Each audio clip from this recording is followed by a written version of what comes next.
அன்பிற்கினிய சகோதர சகோதரிகளே, அஸ்ஸலாமு அலைக்கும் வரஹ்மத்துல்லாஹி வபரகாத்துஹு. புனிதமிக்க ரமலானுடைய மாதத்தின் முதலாவது நோன்பை நோற்றவர்களாக நாம் அத்தனை பேரும் இந்த தருணத்தை அடைந்திருக்கக்கூடிய சந்தர்ப்பத்திலே, ரமலான் முழுவதும் நபிகள் நாயகம் ஸல்லல்லாஹு அலைஹி வஸல்லம் அவர்கள் வாழ்நாளில் நாம் பேணி பயன்படுத்துவதற்காக கற்றுத்தந்த அழகிய ஆதாரபூர்வமான துஆக்களை நாம் கற்றுக்கொள்ள இருக்கிறோம்.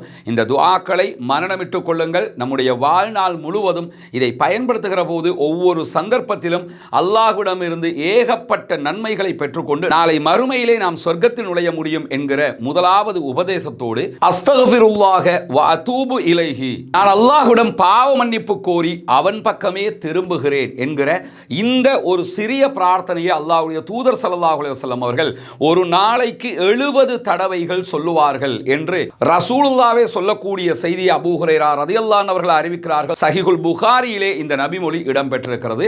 அஸ்தக்ஃபிருல்லாஹ வ அதூபு இலைஹி என்கிற இந்த சிறிய பிரார்த்தனையை ஒவ்வொரு நாளும் 70 தடவைகள் ஓதி வாருங்கள்.